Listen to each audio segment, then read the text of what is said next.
want to, in honor of our 11th Temple Story Slam, I want to read a quote from Teddy Roosevelt from his speech, often known as Into the Arena. And he writes, "It is not the critic who counts, not the one who points out how the strong man stumbled or how the doer of deeds might have done them better. The credit belongs to the man who actually is in the arena, whose face is marred with sweat and dust and blood, who strives valiantly, who errs and comes short again and again, who knows great enthusiasms, great devotions, and spends himself in a worthy cause, who, if he wins, knows the triumph of high achievement, and who, if he fails, at least fails while daring greatly, so that his place shall never be those with cold and timid souls who know neither victory nor defeat." I think this is an apt quote to start off our story slam. I think our storytellers are brave. I think our patients and their families are often brave. I think our doctors and nurses and support staff are brave. And I want to celebrate that bravery tonight. I want us to honor all of our storytellers. I've already given one of them permission to swear, so that came straight from the top. Other things come out in stories as people share pieces of their experience, taking care of patients and taking care of themselves. So without further ado, I'll hand it over to Mike to introduce our first storyteller. Thanks for being here.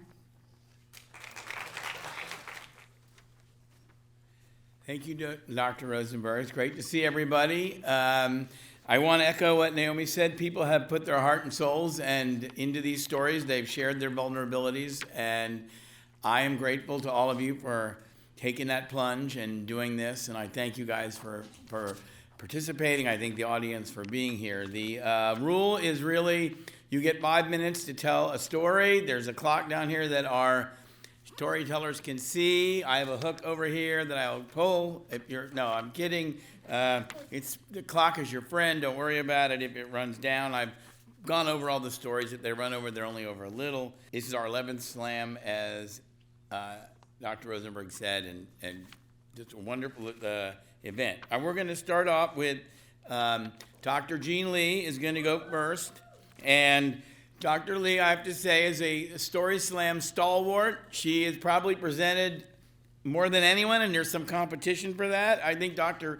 Kaplan would give her a run, but he's in the hospital, so with a bike accident. So Larry, if you're watching or ever will watch, shout out to you. And Dr. Lee's story is called Lifeline. All right. Hello, my name is Jean Lee, and I'm a Temple faculty nephrologist and also the medical director at Dialysis Clinic Incorporated, Philadelphia, which is the last nonprofit dialysis unit in the city of Philadelphia. I have been there, part of that unit, since my early days as a nephrologist at MCP, as a nephrology attending at MCP, a hospital which is now long closed. My dialysis unit survived that closure and much more, most recently the COVID pandemic. We are a little engine that could. That was Mike's idea. During my 3+ decades at the clinic, hemodialysis has gone from becoming a technical miracle to a routine procedure. Its availability is taken for granted and is considered mundane. This transformation would not have been possible without people like To Nguyen, who retired after being the technical manager at DCI Philadelphia for 38 years. To presided over the machines, the water systems, the physical plant, and equipment at DCI Philadelphia with loving attention. He shepherded the unit from 4 stations to 32, took us through the closing of MCP Hospital, and the pandemic, and amidst all the turmoil, strove to make the dialysis procedure as safe and comfortable for patients as possible. To thought of his job as a calling.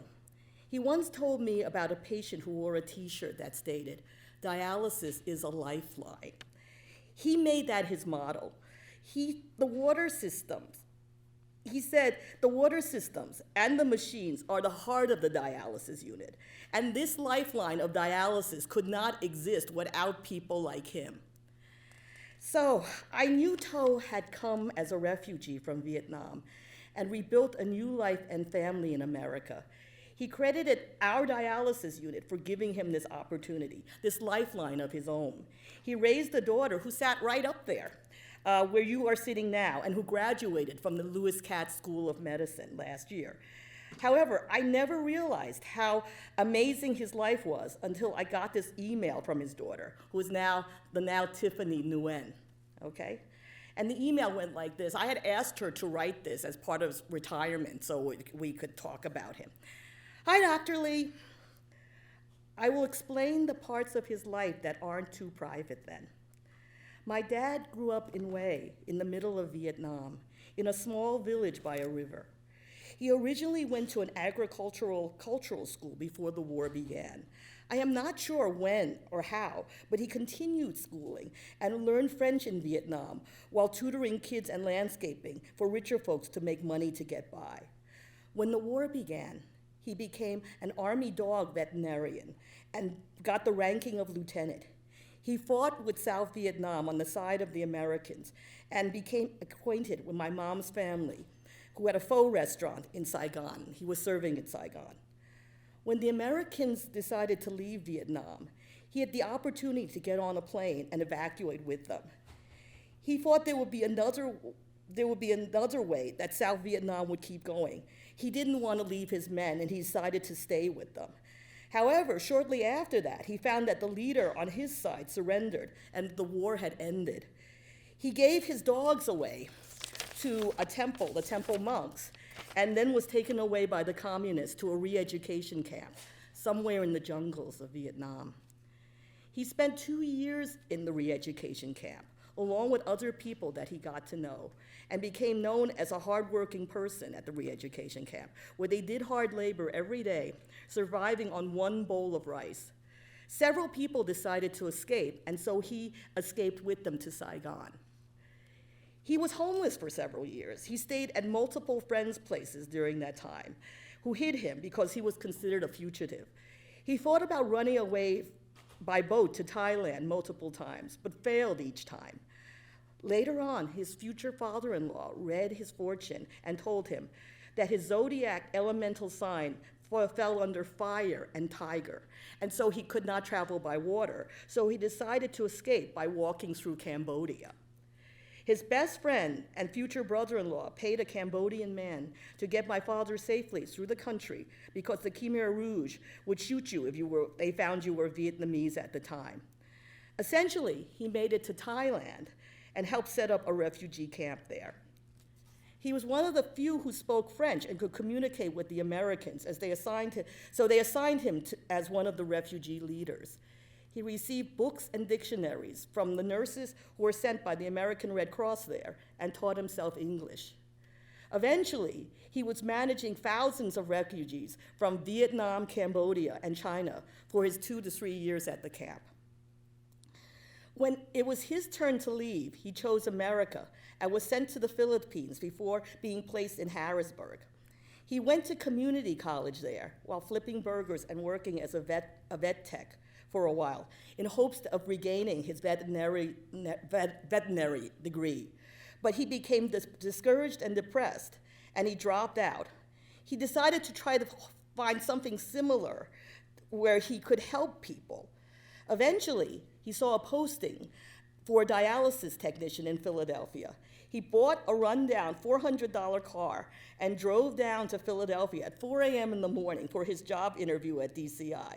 He got the job, reconnected with my mom in Vietnam, brought her over, had my sister and me, and has never returned since. Sincerely, Tiffany Vu Nguyen.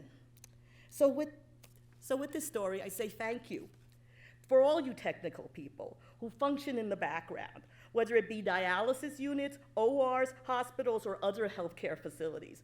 We doctors and nurses, we get the glory, but the truth is, we can't do anything without you. You are our lifelines. And I want to thank you, To Nguyen.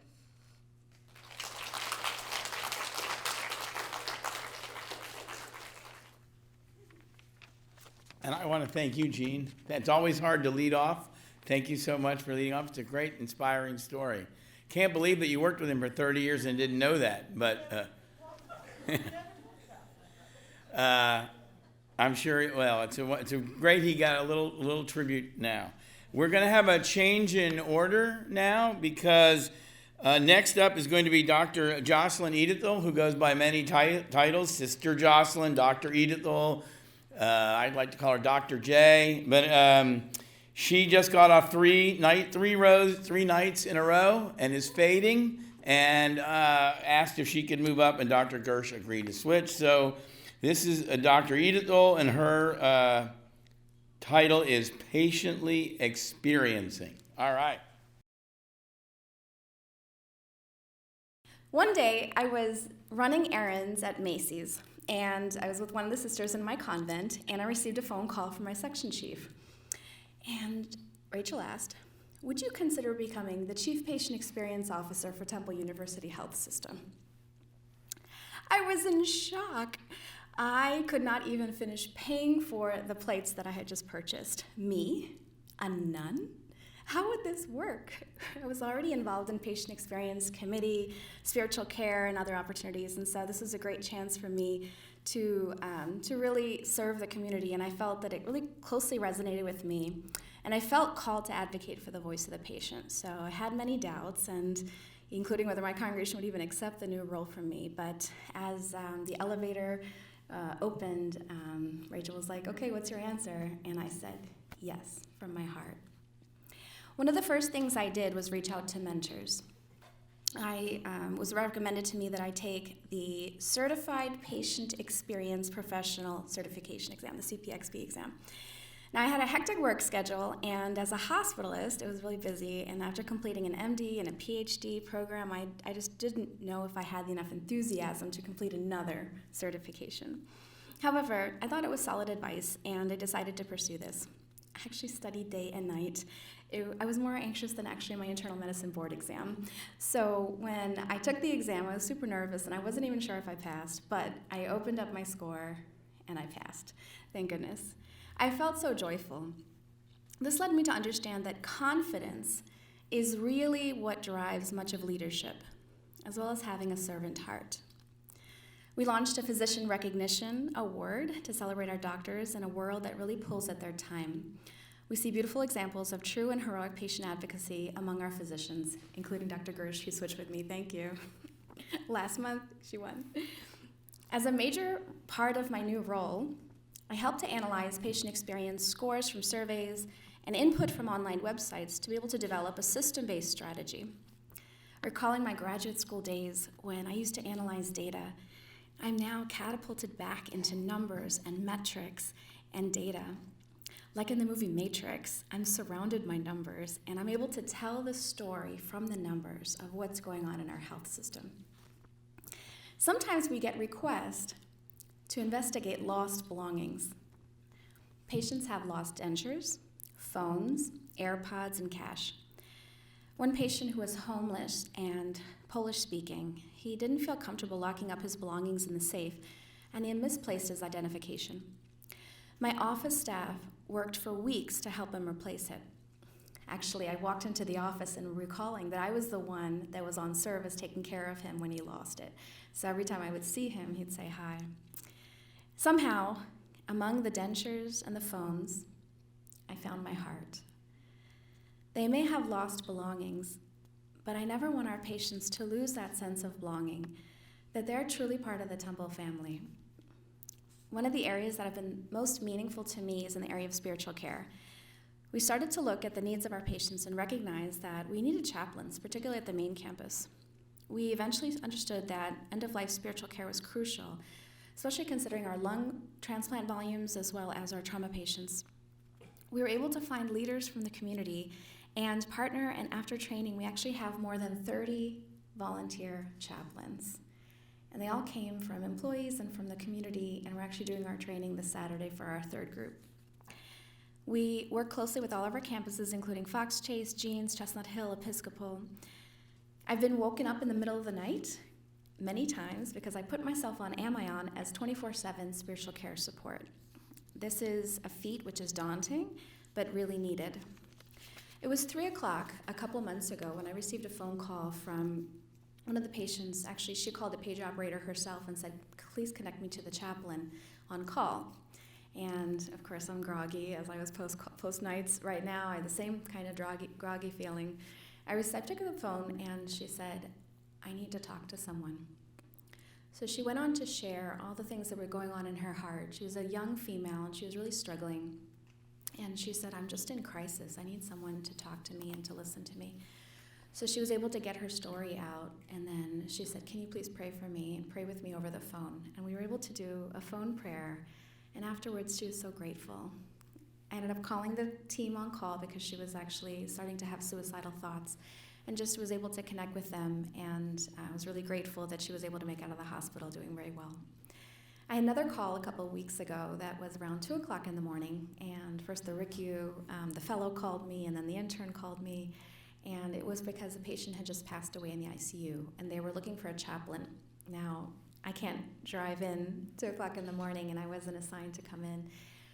But I said, well, I can do a phone prayer.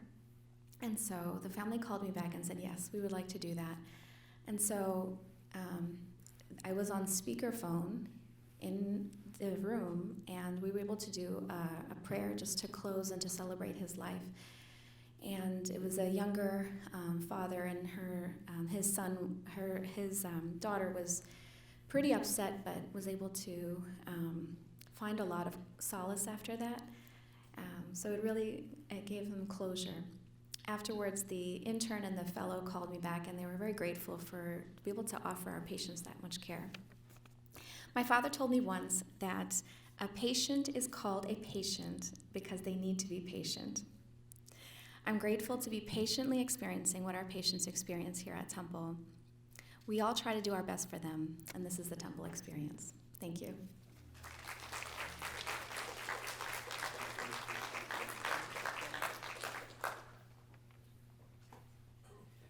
I have to say, who in the audience really thought that there was any chance she would fail that test? No chance. But anyway, thank you so much. Get some sleep. Very much appreciated. Up third is a M1 who's worked very hard on her story, Tara Prasad, and one-line descriptor. Come on down, Tara.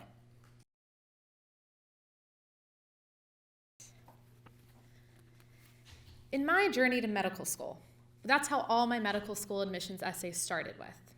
As if my 28 years prior had been neatly bifurcated into the time before I decided to go to medical school and the time after. Now, in this time before medical school, I found myself at the LAPD investigating whether people cited for prostitution were actually victims of human trafficking. I had also helped women find jobs by restructuring resumes for women experiencing homelessness and living on Skid Row. At one point, I spent 5 months abroad, eager to learn more about plant medicine and other alternative medicine regimens. These moments were only a few threads that ultimately wove together to lead me to medicine. All of these opportunities, the people I'd met, had shaped the way that I'd approach medicine and the world. These were far from intentional moves geared towards a medical school admission. They really were just pieces of me living my life during all of those years. But when it came to the medical school admissions process, I was prompted by my advisor to rein it in, to structure my application so it looked like everyone else's. To rein in the scatteredness that was my life, and instead to describe how I had taken a really well thought out path, all geared to arrive at the mecca that was medical school. So I did it. I reined it in. Now fast forward a year, and here I was learning anatomy, which really is a completely different language. Suddenly, I was being asked to answer questions about the stylohyoid and the path that lymph takes along the inguinal nodes, whether the supraspinatus abducts or adducts, which I still don't know the answer to. And at some point, my group and I dissected our donor's chest, and we see this black spider web that's covering both of his lungs, and we're a little bit confused. And then our faces change within a few seconds of processing. And that's why you don't smoke, one of my classmates vocalized. When we bisected the skull, wanting to learn about the nasal and oral cavities, we were excited to identify this mystery substance that was stuck in our donor's nose and trachea and esophagus. Parts of broken bone, maybe something from the embalming process. Our instructor comes over and tells us that the mystery substance is really not anything scientific, but rather these are peanuts, dry roasted, whole peanuts. Now, on the night before the anatomy final, I leave the library and I walk out onto the misty street outside of the medical building, feeling pretty satisfied with myself. All that I had learned. If someone described an injury, there was actually a good chance I could tell you what muscle, which nerve, which blood supply had been impacted. But I was simultaneously struck by this harsh realization that I actually knew very little. For had an exam question asked about my donor's profession, or the inklings of humanity that lingered in the space between his body and my gloves, class performance on that question would have plummeted. I couldn't answer if our donor was in pain when he died. I didn't know why he had peanuts in his airway. I didn't know how he could have ingested peanuts if he didn't have teeth. Where was the exam question that asked if anyone had ever talked to him about what brought him joy, or whether he had ever faced the pain of addiction in an attempt to quit smoking? There was this entire segment of questions that were never asked, but these were ultimately the questions that made up our donor's life. I thought about what would happen if someone dissected my body. What one-line descriptor would be given to me and my dissectors? They wouldn't know how I'd spent all of those years of my life before medical school. They wouldn't know how I'd love to read the news or try new recipes. They wouldn't know I had participated in a story slam. I'd be reduced to my structural similarities with other bodies and ignored for my differences. When I applied to medical school, I was asked to rein in my differences, to structure my application like everyone else. In anatomy lab, my team and I were encouraged to examine our donor to search for his similarities to other donors, not to focus on what made him different. It took me all of 8 weeks to undergo this rapid transformation of thought, to adopt the rinse and repeat of medical school, analyze, make Anki cards, repeat, move on. And it was incredible, processing the vastness of information, building the foundation, so that I can someday help someone in the hospital with the diagnosis involving the very nerves that I had learned about during anatomy. This was necessary, and it is very powerful work. But there also exists a power in acknowledging the indicators that showed that our donor was only human. It makes our donor relatable to have the same anatomy as every other donor, but what makes our donor even more relatable is that he was a person with stories of pain and happiness and heartbreak. We weren't looking at an addict with a history of smoking. We were looking at a human being whose journey we knew so little about, short of a one-line descriptor. All of those years before arriving on the 4th floor of this building, he had just been living his life. Just like before coming to medical school and arriving to this same building, on the same floor to that same room, I had just been living mine. Thank you.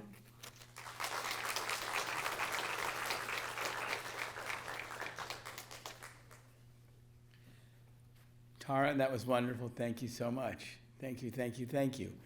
The mystery of the peanuts. We'll never know, you know? All right. Next up, number 4, another M1, right? She's worked very hard on her story as well. Aisha Angela Guvenilir, right? I got that right? And her story is titled Mi Abuelita. I met my abuelita, my maternal grandmother Angela, for the first time that I remember when I was 4 years old. Maybe there was another reason she was coming from Venezuela to our home in Round Rock, Texas, but to me, the only reason was for my 5th birthday. I was named for her and my paternal Turkish grandmother, Aisha. My name is Aisha Angela Guvenilir. I remember waiting and waiting for her, first in the airport parking lot and then baggage claim.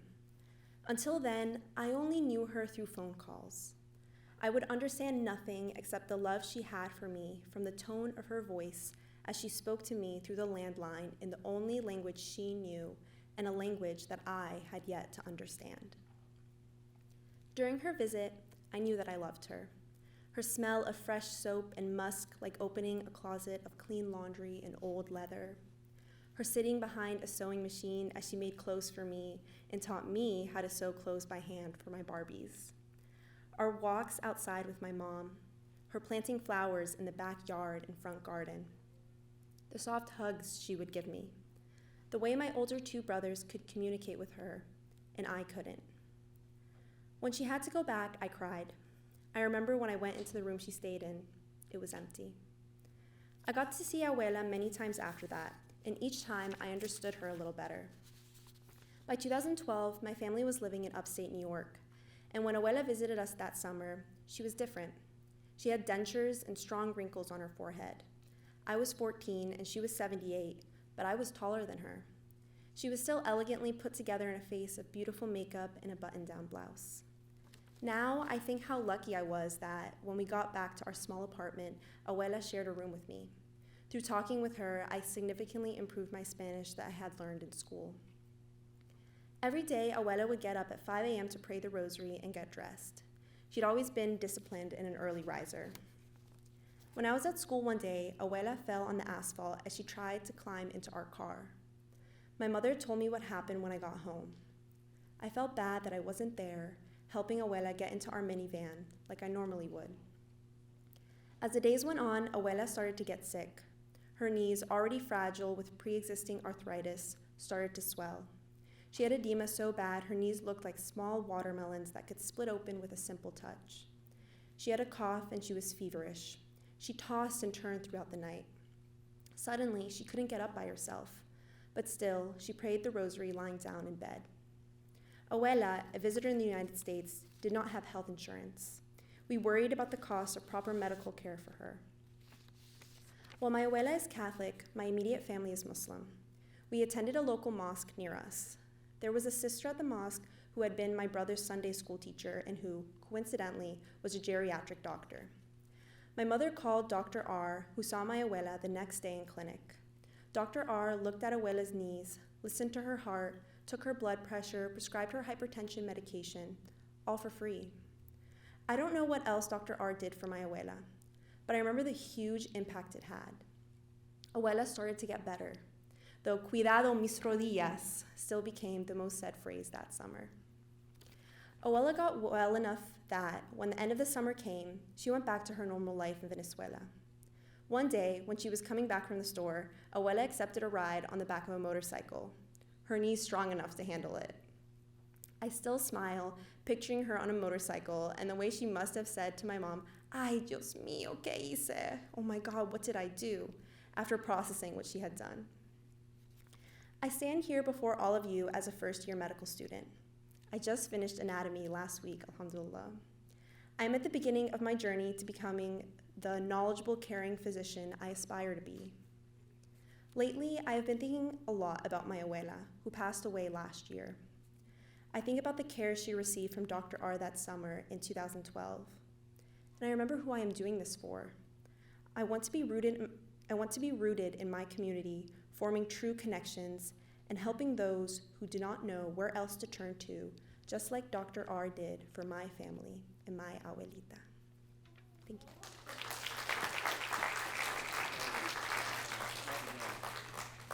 Beautifully done. Thank you. Thank you. Thank you. I hope that wasn't too hard. I know you were nervous, but you did great.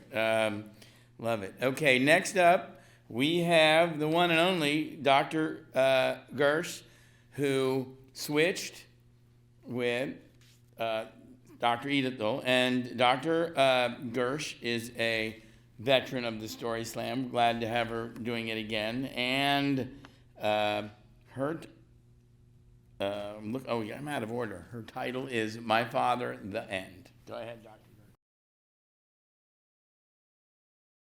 My Father, the End.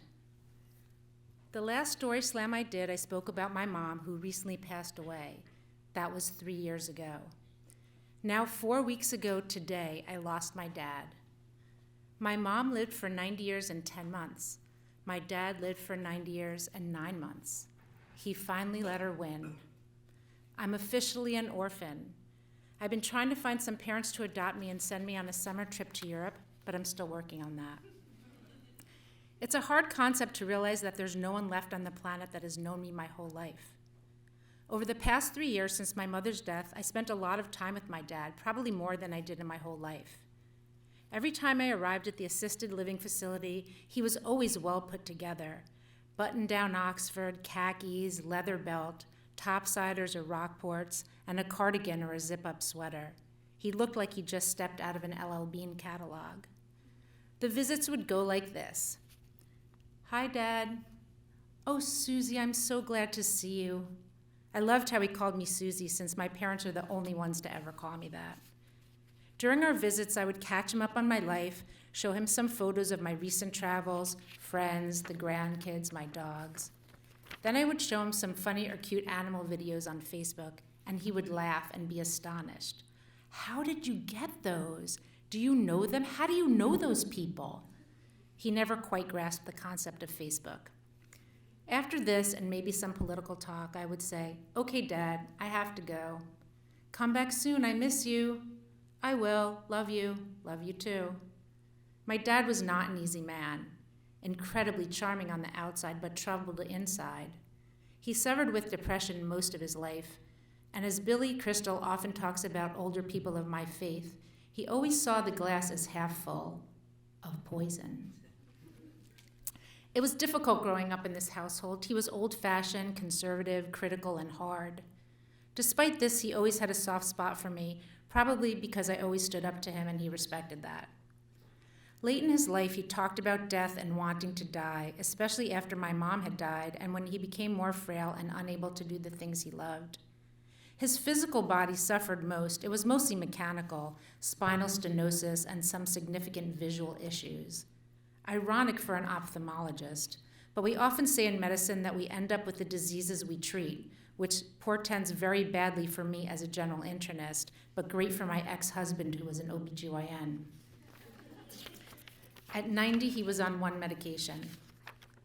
In fact, he came back from a doctor's appointment in his late 80s somewhat distraught. I asked him what was wrong, and he said, "I went to the doctor today. I'm very upset. They can't find anything wrong with me." We also talked a lot about how it would end. Sadly, I'm sure he hated the way it ended, so did I. His final 2 months was a series of hospitalizations and interactions with the healthcare system that often seemed to make no sense, with rules and regulations designed to help, but often causing more harm. He was living in a personal care home, and I wish they never sent him to the hospital to begin with for the bruises he had from falling. It all seemed to get worse from there, cascading. This is the problem with sending 90-year-olds to the hospital. My emotions tonight are still raw, and I don't have all the answers. I'll need to revisit all this in a few months and find a way to make it better. I've spent my life as a doctor, as did my father, taking seriously my abilities to navigate the system well, and all I can say is that despite my efforts, at the end of his life, the system failed him on so many levels. On the last day of his life, they called me that he didn't look good. I walked out of my office full of patients to go be with him so I could be there for his last breath as he was there for my first. I was very aggressive with the nursing staff because I didn't feel he was getting sufficiently comfortable.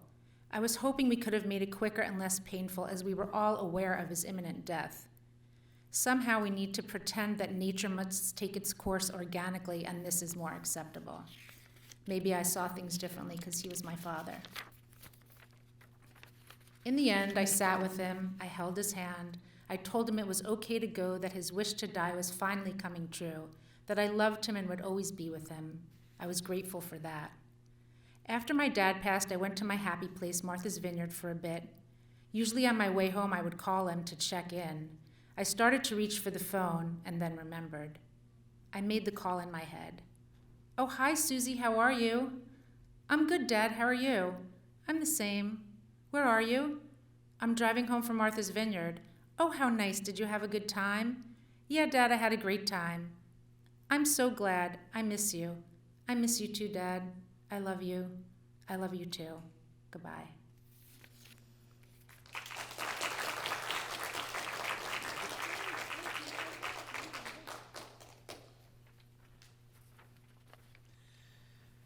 Thank you so much, Dr. Gersh. Thank you. All right.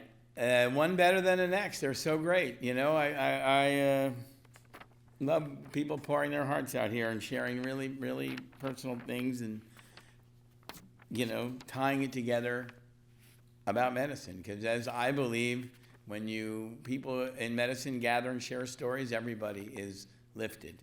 Speaking of being lifted, with a great story, not to put pressure on her, but hard to believe she's already in M3. Nia Williams, and her story is Code T. Take it away, Nia. Attention, please. Code T in the trauma bay. ETA 5 minutes. The Lancaster General intercom interrupted what had been, at that point, a fairly mundane first day on my surgery clerkship. I was clearly not prepared to find myself thrust right into the thick of it, as evidenced by my knee-length dress, flats without proper arch support, and missing compression socks. But nonetheless, I scurried behind my residents as we ran from our small office on one side of the hospital all the way to the trauma bay on the other side of the hospital in less than 3 minutes. Anyone who knows me knows that I've never been a fan of cardio or unnecessary walking. I imagine the other team members were tickled by my pants for breath by the time we finally arrived. As soon as we walked into the bay, we were greeted by a flurry of providers in yellow gowns rushing back and forth, grabbing the tools that would be essential in saving this unknown person's life. Just when I thought I had successfully recovered my own lung volume and faded into the background, my resident sternly directed me to stand with the PA, observe the resuscitation, and ask any clarifying questions. I nodded and quietly took my post, a mere foot or two away from the receiving gurney. Shortly thereafter, I heard the trauma attending's voice calmly but assertively call out, "Trauma's here." At the sound of his voice, the bay transformed from that of a beehive, buzzing with purpose, movement, and curious conversation, to complete silence. The paramedics gave their report next to an older gentleman in a white t-shirt and pair of sweatpants who was unresponsive and had a bluish tint to his skin. Even with this being my first rotation, my limited doctor intuition knew this couldn't be good. The paramedic read aloud from their clipboard. 70-year-old Caucasian male found down, alone and cold to the touch at home. Many of the other details drowned out once we saw his vitals on the screen and heard preliminary assessment.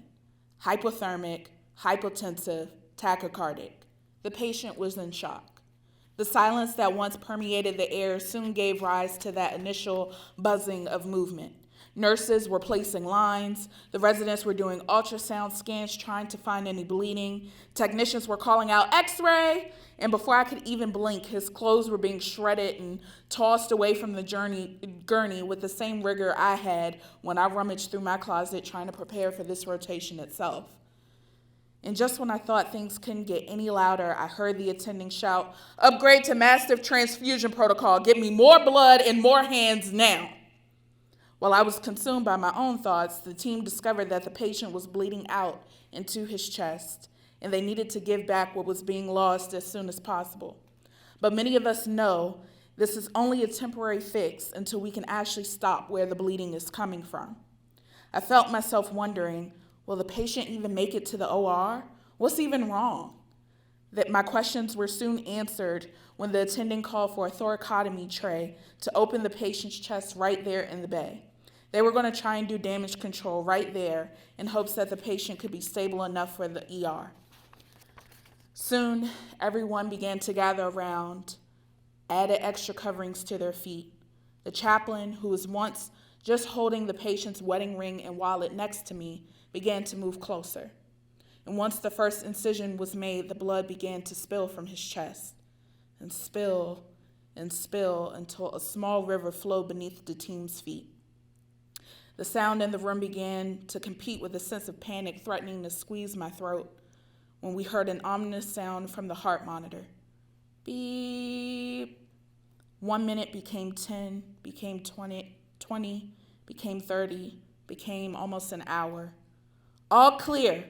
Shock. Another round of epi. All clear. Shock. Resume compressions. Load him with pressors. The trauma attending running the code abruptly took a step back and yelled, "Everyone stop!" And there was again.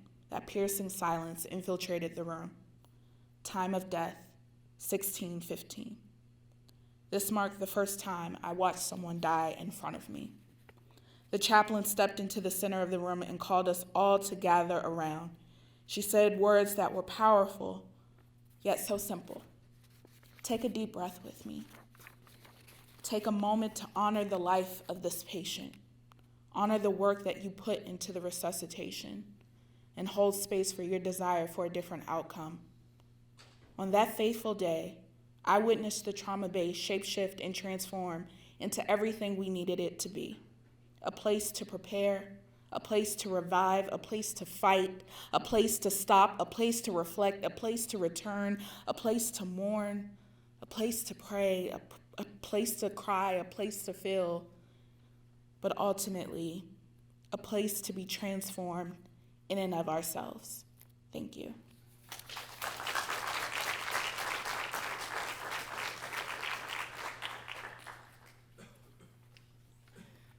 Thank you, thank you, thank you to the future Dr. Williams. Wonderful. All right, they just are one great one after the next. Next up, number 7 out of 10 is another first year. I know has worked very hard on her story, Fatima Hashim, and her story is titled Blue Hands. I am an ardent lover of paradoxes. So, humor me this. In a field that enshrines the healing of wounds and ailments, why is it that the very first thing we do is slice through a human being in what feels like an utter defilement? We skin them, peel away at their muscles, pull out their organs, disassemble their limbs, tear their ligaments, saw through bone, crack skulls, disarticulate heads, gawk at their most sacred parts, tug and tug on fascia that will soon be nothing but ashes once they are finally cremated and spared from our hands. Those blue-gloved, curious hands.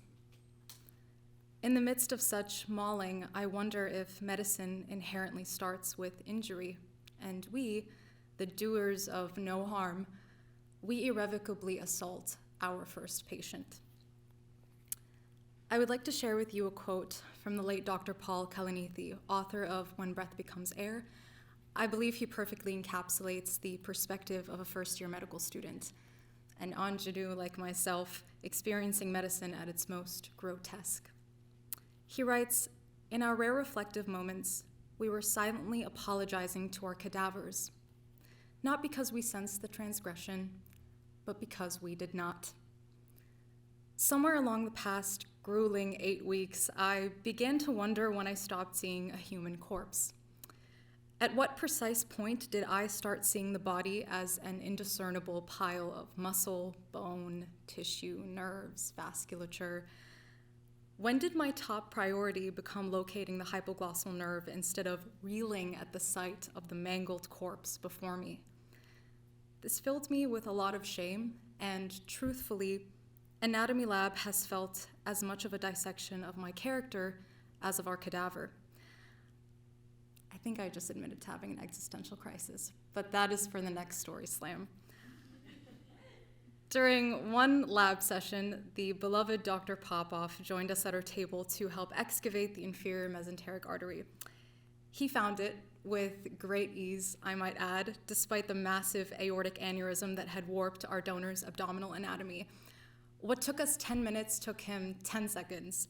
It's almost as if the artery was searching for him and not the other way around, the way it effortlessly unfurled beneath his scissors. We marveled at it, our hands reaching over to feel for its lumen, and at that moment, just for a split second, my eyes drifted to the image of 6 hands, clad in blue, encircling our donor's innards. It was picturesque, something Michelangelo might have depicted had he been a physician in the 21st century. There was just something so profound about the fluorescent blue of our nitrile gloves, so cold and sterile looking against human flesh. They say the hands and the eyes are the most significant apparatus of our humanity. Looking at those blue, disembodied gloves shredding through fascia and viscera, you could almost forget that those were your hands. They weren't Camilla's hands, or Cheyenne's, or Akib's, or Sarah's, or Shravan's. nor were they mine. They were just blue hands.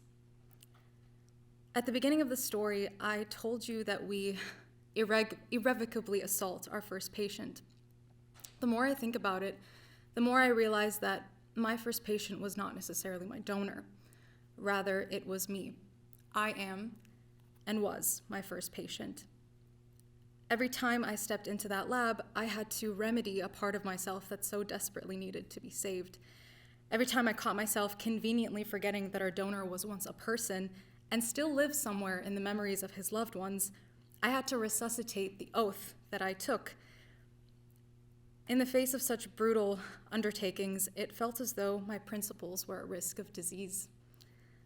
Paul Kalanithi's words rang in my ears, quote, "Cadaver dissection epitomizes, for many, the transformation of the somber, respectful student into the callous, arrogant doctor." As fascinating as gross anatomy was, it also felt like a slippery slope. We began by compartmentalizing and desensitizing. Then, before we knew it, the human body was no longer conflated with as much sentiment. It's reduced to parts, mechanisms, angles, landmarks, a means to flexion and extension instead of arms widening to embrace a loved one. I'll leave you with this last quote, and I heard it from my parents after my first anatomy lab. But this one is in Arabic, so I'll translate. And the saying goes, "La haya'a fil ilm." Translation, there is no shame in the pursuit of knowledge. And so let me return to my paradox. There can be great honor and nobility in the reprehensible act of cadaver dissection. Because one day, when I save my first life, I will fondly remember the soul who so generously allowed me to dive into the human body in the pursuit of knowledge and medicine. And I hope, I pray, that I am worthy of this.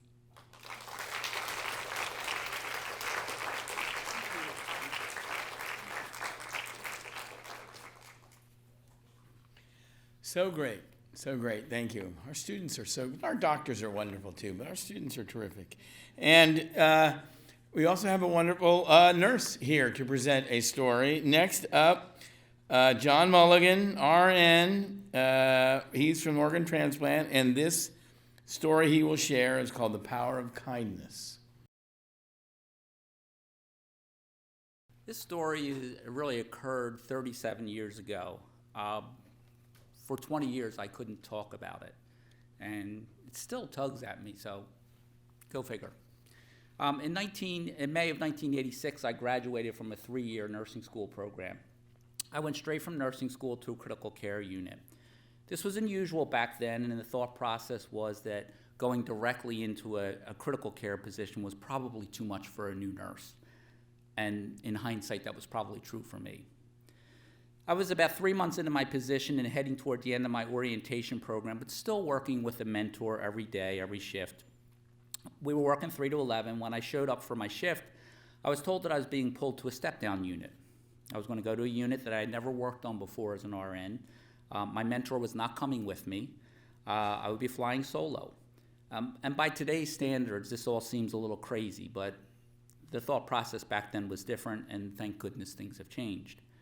I had 4 patients on the step-down unit, when I was in the critical care unit, I would have 2 patients. One patient that I had, and we'll call him James, he was very sick. James was in his 40s, probably never went to a doctor in his adult life, but recently he was experiencing severe shortness of breath and a nasty productive cough. By the time he came to the hospital, he was diagnosed with lung cancer, which had metastasized. On the evening that I received James, he had 2 chest tubes. He had just been told of his diagnosis, and he was physically and emotionally reeling. The RN giving me a report let me know that, in her opinion, he was nasty and unapproachable. I wonder why. Her advice to me was to stay clear of him as much as I could. Oh boy. By the time I walked out of the report, I was a wreck. I was feeling as if I was in way over my head. I went to see all my patients, but I saved James for last. I knew with my limited experience that this was going to be clinically challenging.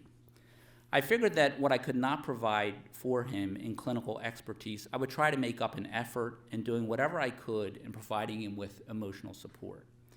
I would also be as kind to him as I possibly could, despite how he treated me. My first few visits with James during my shift were tense, but eventually we seemed to be trusting each other. By the end of the shift, we were engaging in conversation easily, but most importantly, I felt as though I gave him sound clinical care, and thank goodness no harm had come to him. I went home completely drained and seriously questioning my career choice. I could not do this on a regular basis. The next evening, I came to my critical care unit for 3 to 11, and my mentor, Patty, told me that James was now on our unit. James was vented and unresponsive, and his wife was at his bedside. I had not met James's wife the evening before, therefore I did not know her. I was still emotionally drained from the night before, and I told Patty that I could not take care of James this evening. Now, normally Patty would not allow me to dictate how we were going to split the assignment or who we were going to take care of. But on this evening, Patty knew that I was at the point of a breakdown, and she permitted my request. Patty and I agreed that she would take care of James, and I would take care of a stable post-MI patient. Throughout the evening, I steered clear of James's bed and kept myself busy with my patient. Patty was very busy with James all evening, and we had very little contact. It was about midnight when Patty and I were finally leaving the unit together. As we came out of the unit and we were walking towards the elevator, Patty saw James's wife, and she told me she needed to briefly discuss something with her. As I was walking away, Patty said to me, "John, meet me at the elevators." Keep in mind that back then there were not many male nurses. So James's wife had heard Patty, and she said to me, "Excuse me, did you take care of my husband on the step-down unit last night?" Oh boy, do I admit that it was me? I hesitantly admitted that I'd cared for James last evening. She burst into tears and said, "James told me you were the best nurse he ever had." She walked toward me, gave me a hug, at which point I burst into tears. That evening, caring for James, along with the stress of trying to assimilate into the profession of nursing, it almost drove me out of nursing, actually. But the interaction with James's wife may have saved my nursing career. I was clearly not the best nurse who had ever cared for James. I was at best competent at that point. I learned a valuable lesson in this experience. Patients and care providers often need kindness as much as they need anything else. Thank you.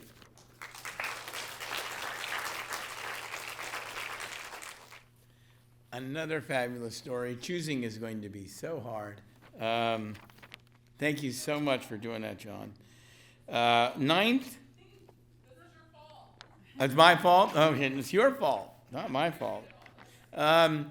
Next up, and ninth, is an M2, Anushka Shah, and her story is titled July 26, 2023. That's like very recently. Okay, thank you.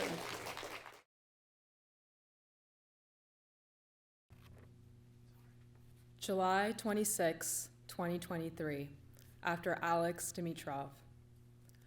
This poem is happening in Philadelphia, where today the sun is perched in a cloudless sky, and we're all so tired of the July heat that we keep our tongues tight against closed teeth. What we don't say beads onto foreheads and upper lips, stains armpits, and seeps behind knees. I ride the L at noon and bask in the blasting AC. I watch a man hold a mirror shard the size of a quarter in his left hand, and every now and then he looks at himself in it, as if he's making sure he hasn't disappeared. My shoes stick to the remnants of chocolate milk on the floor, which tells me I haven't disappeared yet either. And I guess this is the most peace I've felt all day. I get off the subway and walk up B Street, hoping to find a way into Episcopal that doesn't mean walking around its entire perimeter. I am new to the emergency department and new to the city, and I can't keep track of anything. It is quiet here, a little after 1, in the way emergency departments can be quiet.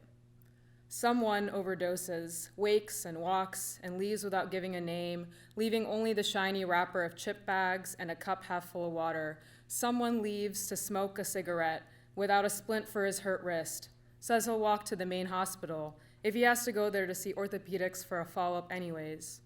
The resident sighs over the piece of orthoglass He carefully cut for the splint as it dries and becomes unusable. It is nearly a 2-mile walk to the main hospital from here.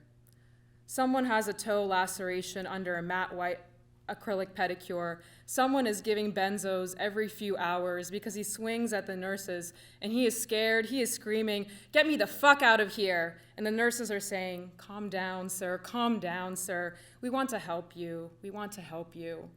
Someone has an earring back stuck in her left ear piercing hole. Someone is trying to cocoon out the dope sick with a thin hospital blanket and admire their blue and purple Jordans peeking out.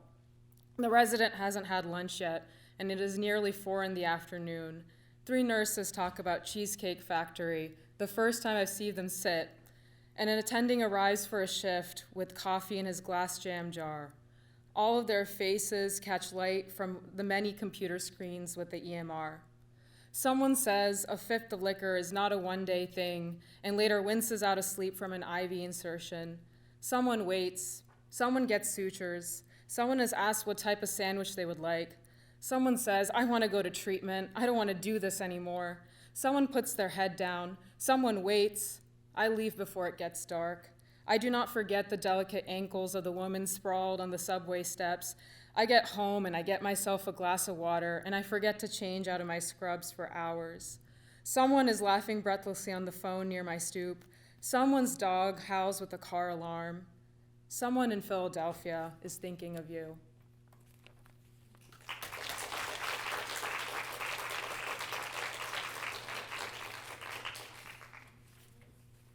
Beautifully done, Anushka. Thank you so much. Beautiful. All right, that brings us to our last storyteller, the one and only, last but certainly not least, the one and only Dr. Naomi Rosenberg. Naomi, taking off her running the narrative medicine department hat to be a participant in the narrative medicine story slam.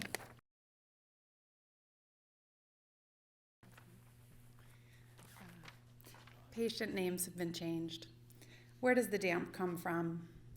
I was with Paul Farmer in 2007 when I was first introduced to the works of mercy of the Catholic faith. As his assistant, we spent several days in a large, newly opened hospital in Ringwavu, Rwanda, and we made a day trip to a local prison to staff the medical clinic and visit with patients there. Everywhere we went, everywhere in the world Paul went, he stopped at a prison. He lived by many Catholic teachings, including visit the prisoner.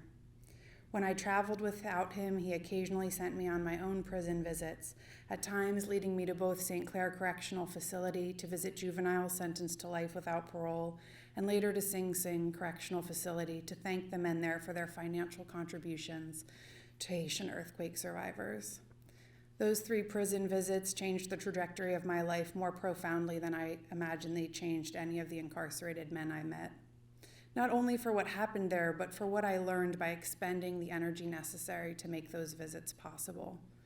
That was the kind of thing those close to Paul were fortunate to learn, not only how to care for the sick, feed the hungry, shelter the homeless, but where precisely to find them.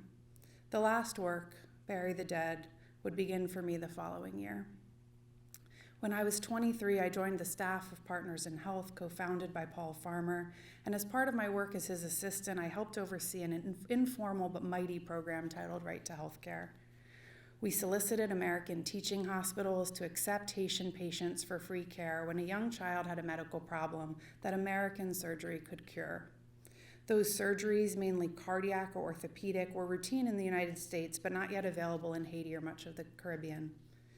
In 2005, I wanted to work on getting Merlande, a young girl, to the United States for a fatal, if untreated, congenital heart problem called tetralogy of Fallot. Paul opened his 2003 book, Pathologies of Power, with an excerpt of the Bertolt Brecht poem, A Worker's Speech to a Doctor. The pain in our shoulder comes, you say, from the damp, and this is also the reason for the stain on the wall of our flat. So tell us, where does the damp come from? Paul, a doctor, anthropologist, disruptor, writer, encouraged me, of course, to work to bring this young girl from Haiti to the United States for her surgery. He also taught me to probe why cardiac surgery was available to her in Miami 2 hours and 13 minutes from Port-au-Prince, but not in her home country. why her expected lifespan born in one part of this world would be 6 to 8 years, when others with treatment for this curable condition would live longer, fuller lives. Where does the damp come from? Merlande and her mother arrived to Miami from Haiti weeks later. Hers was particularly challenging because she was older than many children with her condition undergoing surgery. After several heroic attempts in the operating room, Merlande, age 7, died in a Miami hospital. Her mother spoke private to me, left the room to go to the bathroom, and did not come back. Fearing an immediate return to Haiti now that her daughter was dead, she walked into the streets of Miami, presumably in search of a better life. Some would question how a mother could leave her daughter alone, dead in a hospital room. Paul never did. He understood another deeply Christian teaching about casting stones. The conditions that would lead a mother to this decision must be desperate indeed. He sent me from Boston to Miami to bury this little girl. I found a funeral home and made necessary burial arrangements. Merlande needed a dress to be buried in. Ever conscious of our limited budget, I tried to find something inexpensive, but felt inconsolable that this little girl would be buried in something cheap. That, of course, was not truly what upset me so. But I have learned after years as a doctor myself that sometimes we soldier through a difficult shift or a heartbreaking family meeting and find ourselves disproportionately dismayed hours later when the bottom falls out of a grocery bag on the walk home. When he called, I was tearful that I couldn't decide between a dress that had short sleeves or long sleeves, and Paul, who I assure you did not know or care about fashion but understood deep things about injustice and grief, sensed my distress and weighed in. I like the short-sleeved one much better. It's perfect. Spend some money for the satin bow and come back to Boston, he said. We bury the dead. This summer, I arrived to work one Saturday for a shift in our Temple emergency department. Every morning we review a patient from the night before, and the residents were reviewing the steps one by one for perimortem C-section. This is a cesarean section performed not in the operating room, but in the emergency department during a maternal cardiac arrest of a pregnant woman. A woman in her 3rd trimester had come in overnight after being shot in the head. After a perimortem C-section, she was pronounced dead. Her baby had survived so far. I cannot call Paul, not in the physical world. He died on February 21st, 2022, living near that same hospital in Rwanda we visited together in 2007. I miss him so much, but I can almost hear his voice. He would, of course, encourage me to remain proficient in every technical skill required for a perimortem C-section. But he is reminding me as a doctor, as his eternal student, to probe why this particular C-section was needed. Where does the damp come from? Everyone tonight did a fabulous job. We're all winners here. It takes a lot of courage to come up here. It's a beautiful thing to share your stories. So everybody should feel really wonderful about what we heard tonight and what was shared. We have a tie for 3rd place, Nia Williams and Anushka Shah. In 2nd place, Aisha. And in 1st place this year, our Story Slam winner, Fatima.